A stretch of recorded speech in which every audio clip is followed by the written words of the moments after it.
Hello, this is an overview of the LECWall software. We are going to start by modeling a panel, a PCI wall panel committee example. It's 8 inches thick, 36 foot 6 inch tall, with a bearing load from double T's to a haunch on the inside, as you can see on this diagram. So as you can see, the panel has 3-inch concrete outer width, 3-inch inner width, and 2-inch insulation.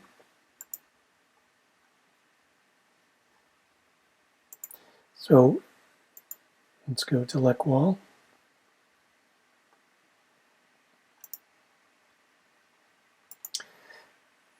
I'm going to start a new file. So what I did was to use the wizard, which will guide us through the input. Here you can fill in the specifics for the problem. Okay, we have two widths.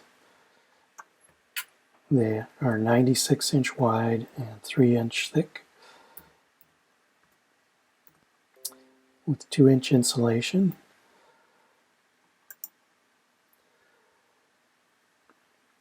If we had solid zones top and bottom, we could input those here. The member length is 36 foot 6, which I happen to know is 438 inches. These are the default concrete strengths, material strengths. We'll leave those. And we are going to use strands. We're going to use 3/8 inch strand. The area. And 4 strands per row. Will be centered in each width, so the first row will be at 1.5 inches from the bottom. The second row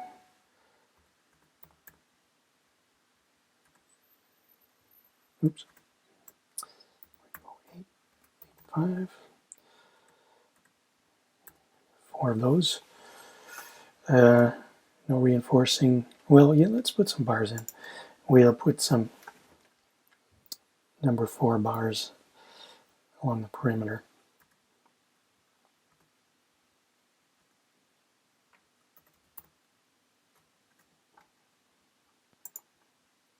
Second row.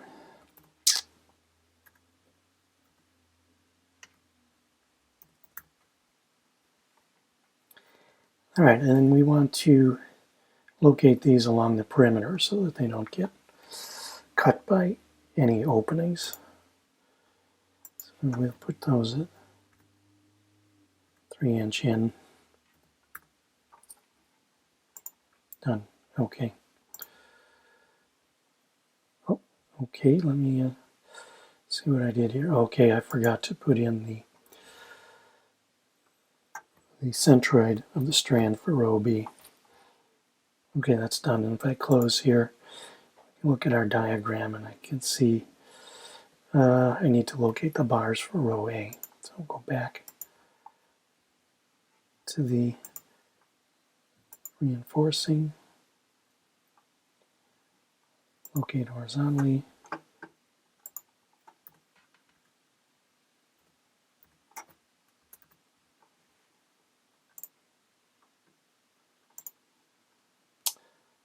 Right. I'm going to save that just so I can save where we are.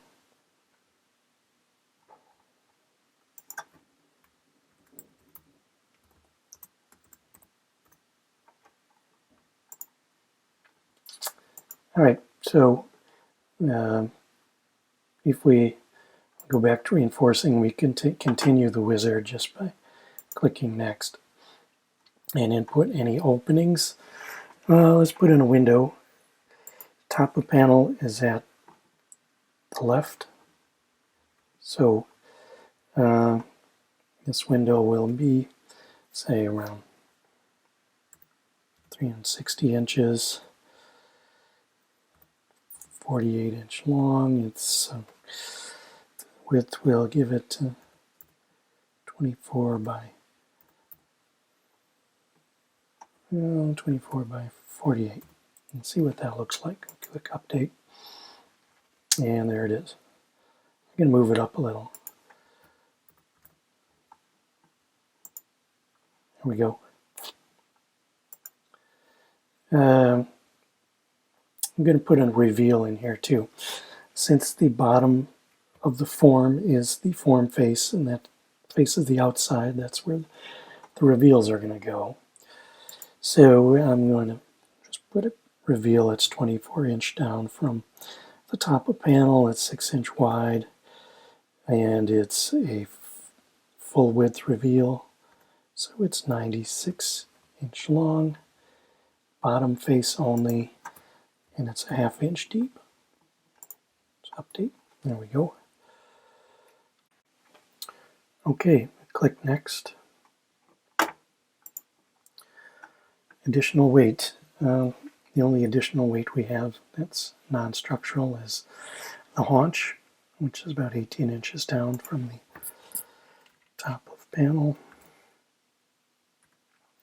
Let's say it's a 12-inch haunch, and let's say the haunch weight is 80 pounds per square foot.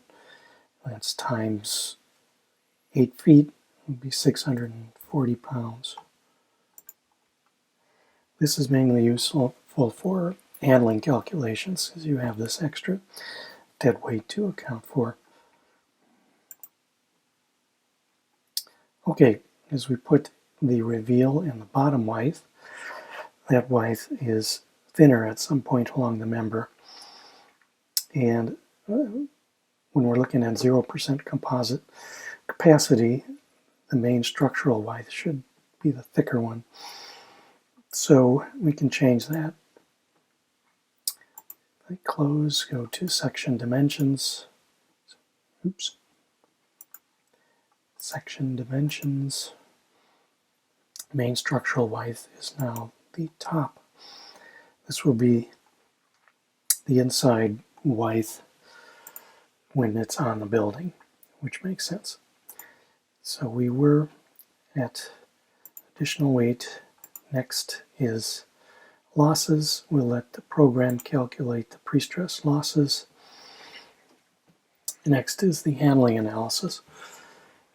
It's important not to skip this, because handling is often critical for this type of panel.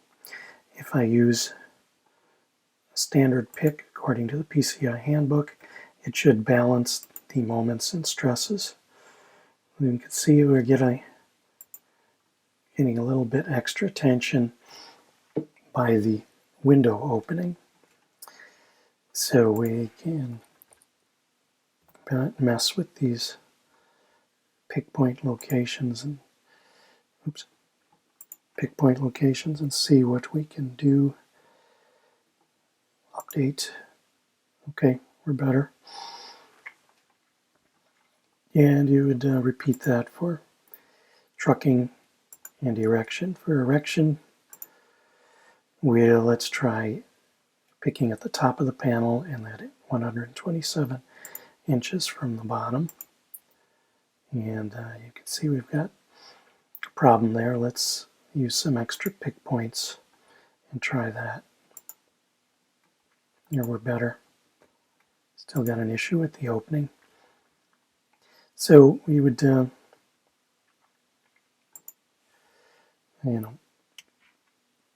mess with these numbers to see what we can get to work here. There, we're good.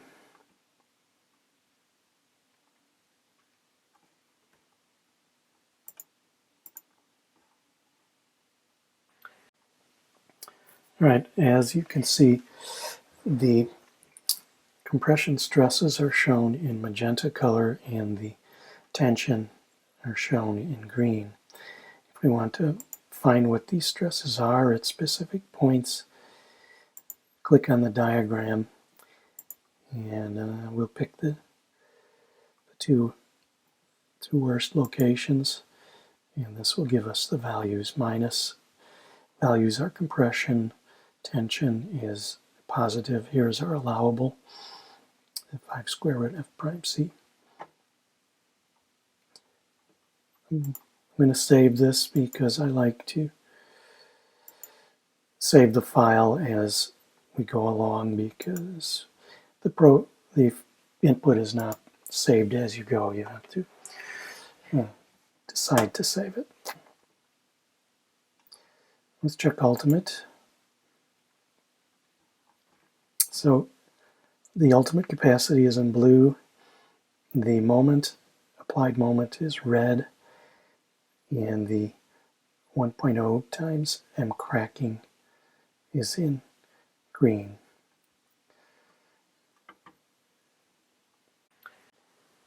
Okay, we click next, and it's looking for the lateral support locations.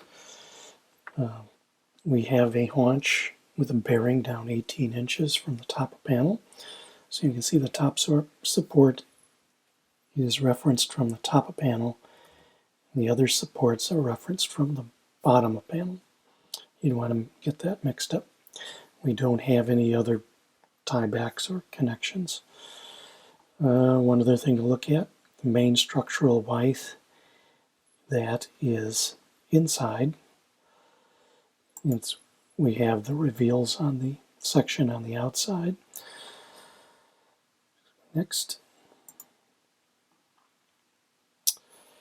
input the loads, wind load. This is in pounds per linear foot. So we're going to use 200 for suction and pressure. And it starts from the bottom of the panel to the very top, 438 inches. Next we go to applied dead and live loads.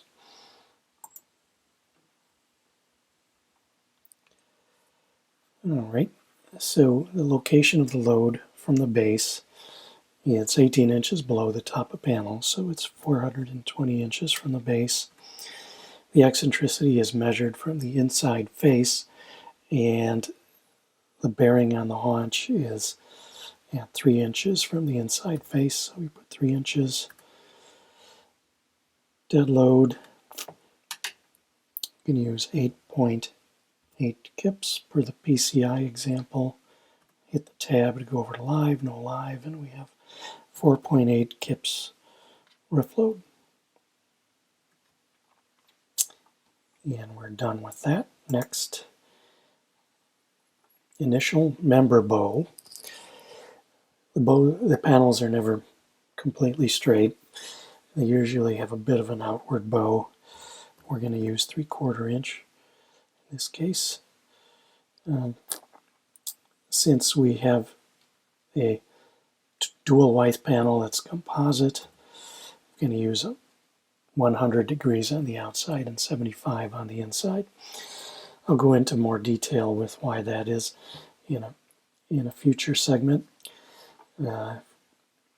Here we can display the effect of the internal stresses would have for this degree difference on the panel. Those are added based on the percentage of composite action to the other stresses. Close that, and we are done with the input, the general input. The sports, applied load, bow and temperature, we just entered those. So here we are going to specify percent composite. The tie manufacturer recommends 100% composite for ultimate, 75% for stresses, and 50% for deflection for a typical panel.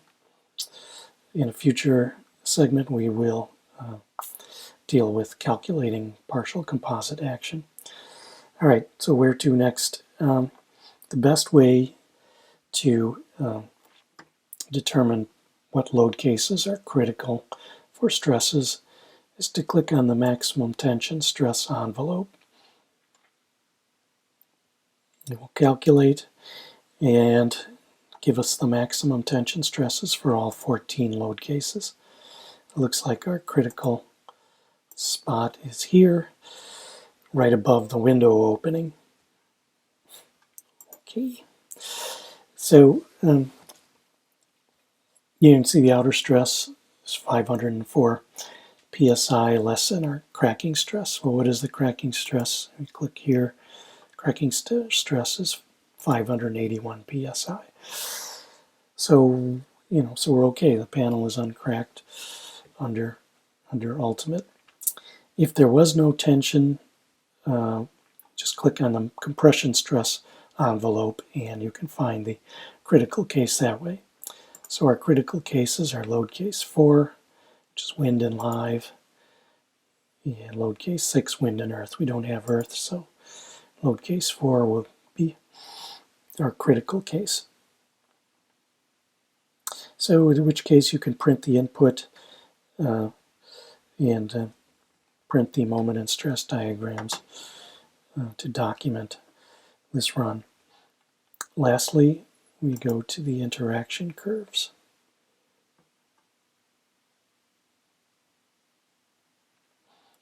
All right. So how do we determine the critical points for ultimate strength? Best way is to click on Auto Check. The program will sort through and look for the critical case. I have a guess that the critical case is right above the window opening. It's telling me that under suction, load case 4 is critical and pressure, load case 6. Looking at the interaction diagrams, you can see that load case 4 for suction is the most critical. If we isolate load case 4, you can see there it is. There's our capacity line. This small red dot is the 1.0 times the cracking moment. You want to keep the cracking moment greater than the capacity to avoid a brittle failure. So looking at load case 4, MCVU is 349, VMSMM is 527, so we're okay. It's also greater than the cracking of 381. So we're done. We can print this diagram to document our run. And that's it. Thank you for your time, and look for our other videos which will cover certain areas in more detail. Thank you.